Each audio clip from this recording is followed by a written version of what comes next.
कोल्हापुरातील राजारामपुरी परिसरात राहणाऱ्या एका वृद्धाला मुंबई पोलीस आणि न्यायालयाचा सेट दाखवून डिजिटल अरेस्टची भीती घालण्यात आली। त्यांच्याकडून बँकेच्या खात्याची वैयक्तिक माहिती घेऊन त्यांच्या खात्यातील 79 लाखांची रक्कम लुबाडून फसवणूक करण्यात आली।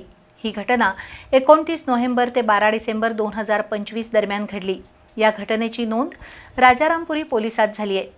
दरम्यान डिजिटल अरेस्टचा गुन्हा दाखल होताच राजारामपुरी पोलिसांनी सायबर पोलिसांशी संपर्क साधून या रकमेपैकी 16 लाखांची रक्कम गोठवली आहे।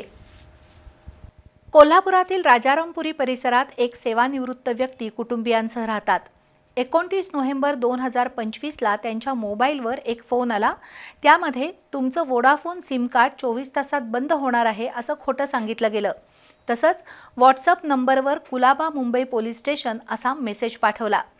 त्यानंतर संबंधित व्यक्तीनं व्हिडिओ कॉल करून कोल्हापुरातील सेवानिवृत्त व्यक्तीला पोलीस ठाण्याचा सेट दाखवला। पोलिसांची वर्दी घातलेल्या व्यक्तीनं आपलं नाव उमेश मच्छिंद्र असल्याचं सेवानिवृत्त वृद्धाला सांगितलं। तसंच नरेश गोयल मनी लॉन्ड्रिंग अँड इन्व्हेस्टमेंटच्या 538 कोटी फ्रॉडमध्ये संबंधित फिर्यादीच्या आधार कार्डाचा वापर झाला आहे असं सांगून फिर्यादीला भीती घातली। तसंच नरेश गोयल यांचे फोटो पाठवून नरेश गोयल केसची कागदपत्र, कार्यालयीन पत्र आणि अरेस्ट वॉरंट पाठवून फिर्यादी आणि त्यांच्या पत्नीला वारंवार व्हॉट्सअप व्हिडिओ कॉल करून नियंत्रणात ठेवलं, थोडक्यात अरेस्ट केलं।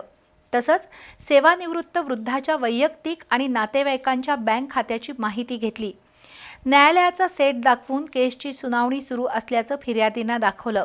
त्या माध्यमातून बँक खाते क्रमांक नमूद असलेल्या भारतीय रिझर्व्ह बँकेचं लेटर पाठवलं आणि त्या वृद्धाला 79 लाख रुपये RTGS आणि नेट बँकिंगद्वारे पाठवण्यास भाग पाडलं।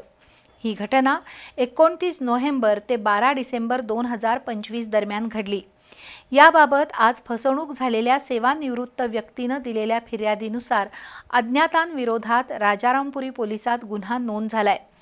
दरम्यान पोलीस निरीक्षक सतीश होडगर आणि सहाय्यक पोलीस निरीक्षक रणजित पाटील यांनी तात्काळ सायबर पोलीस ठाण्याशी संपर्क साधून यापैकी 16,50,000 रुपयांची रक्कम गोठवली आहे।